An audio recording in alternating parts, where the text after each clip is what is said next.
If you've heard Mike Tomlin use the term weighty downs once this season, you've heard it 10,000 times. It's become his biggest point of consistent emphasis.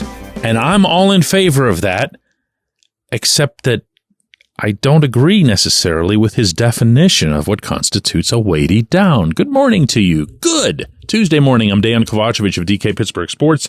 This is Daily Shot of Steelers. It comes your way bright and early every weekday. If you're into hockey and or baseball, I also offer daily shots of Penguins and Pirates in the same place that you found this. The Steelers are going to begin practicing today for Baltimore week. This, of course, being a short week. They'll practice today, tomorrow, and Thursday, and then Friday will just be the walkthrough and the travel in advance of the kickoff Saturday.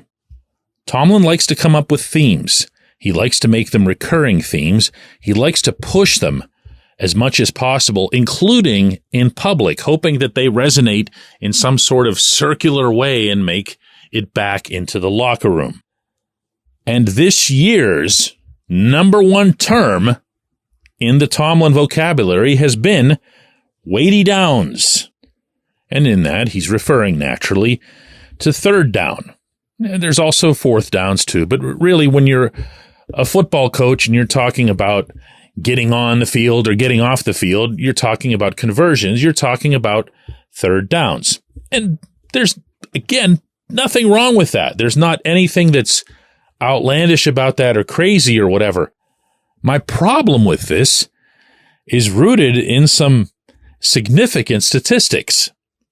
And that is that, first of all, the Steelers rank 12th in the NFL in third down conversions. I'm talking about just the offense now. 12th. That's pretty good. That's not something you'd really be complaining about in a normal situation.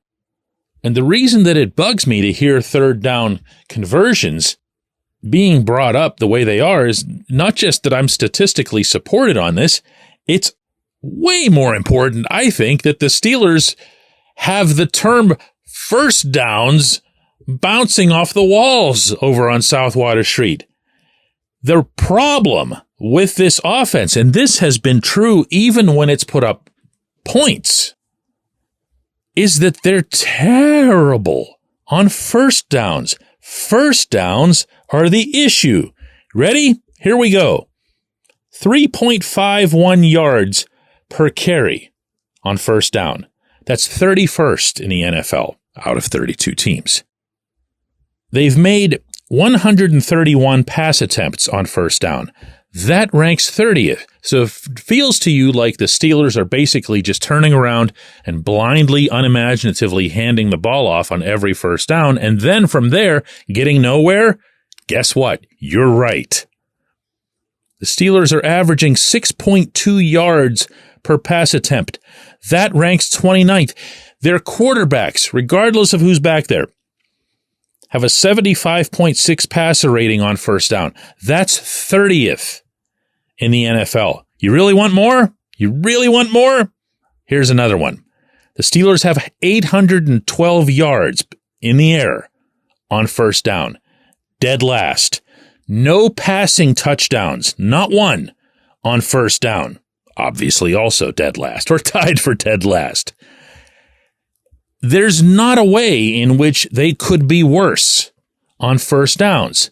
Now, I could do a completely separate episode on second downs and come up with similar metrics and a similar stance, because this is the team that has brought back the 2nd and 9 run almost all by itself.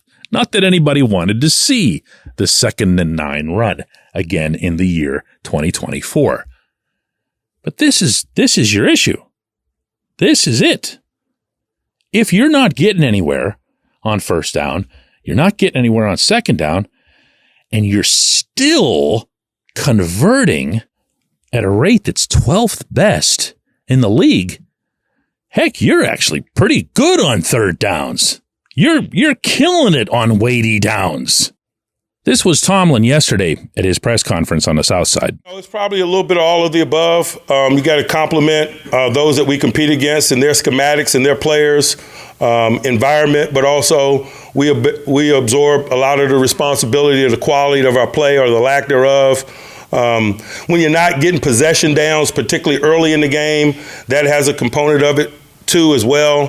There have been several games in the last several weeks of that time frame that you mentioned that we've been 3 and out to start games, and you never get an opportunity to gain run game traction or accumulate the total number of snaps to play that component of the game when you're 3 and out and you're slow to winning possession downs, and that's been a component of the issue as well. You show me the Steelers' offense when it's getting things done on first down. And I don't care how they do it. I'm not big on the whole we're going to show you and we're going to wear you down kind of thing.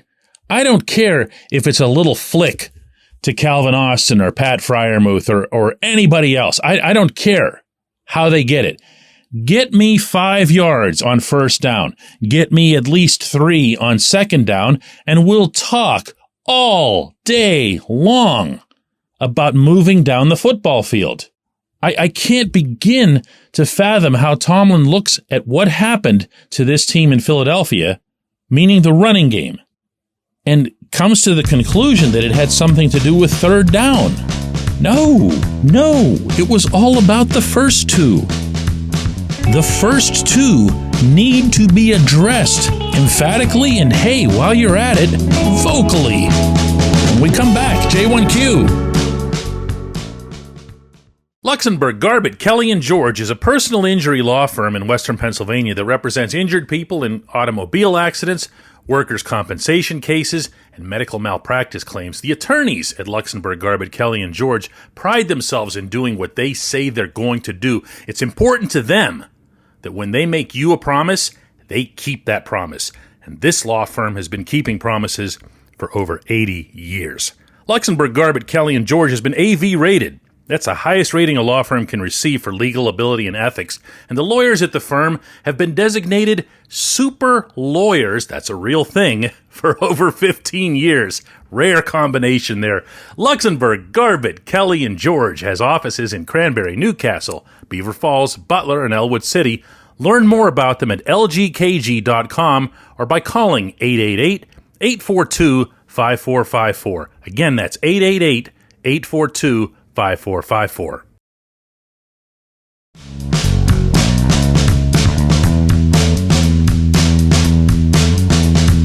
Today's J1Q comes from Dave Hannon, who says, DK, as I'm sure you're painfully aware, it's never a huge surprise when the Steelers lose. All of the Mike Tomlin haters come out of the woodwork. My question is, why do you think Steelers fans are like this? We did it with Bill Cowher and even the tail end of Chuck Noll.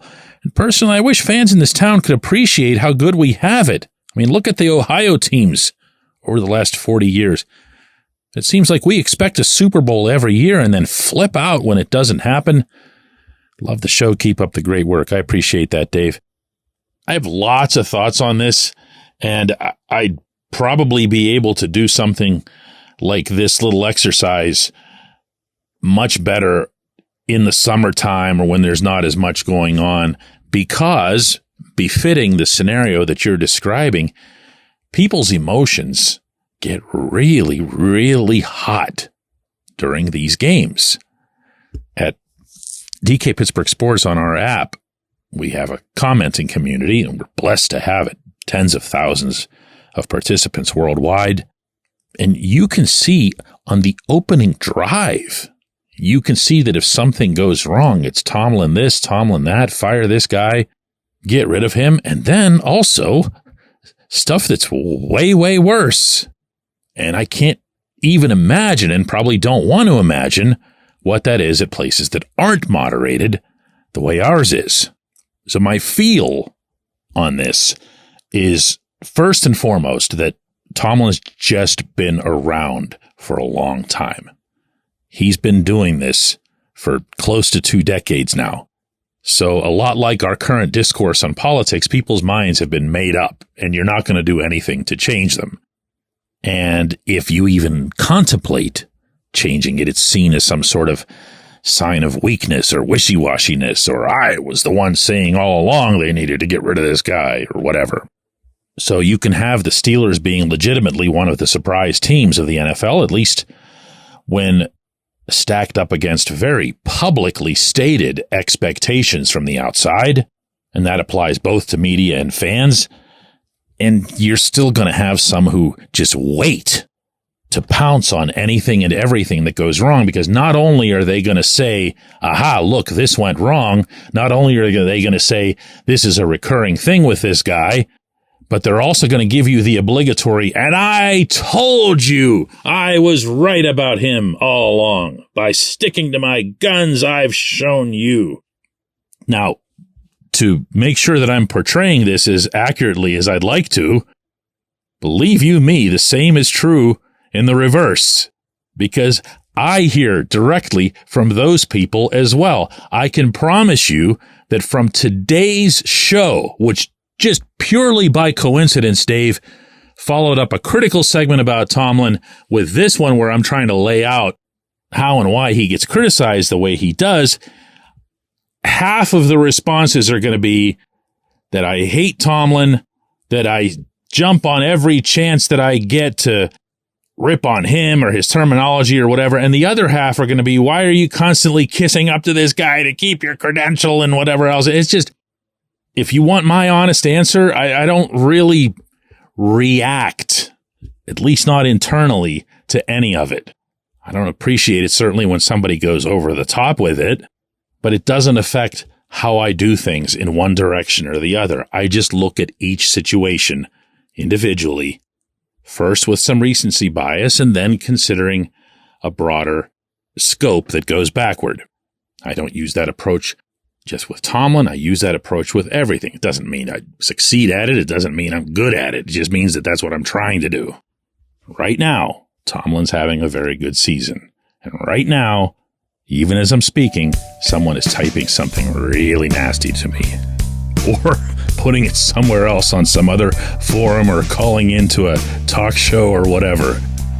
Takes all kinds. I appreciate the question there, Dave. I appreciate everyone listening to Daily Shot of Steelers. We're going to do another one of these tomorrow.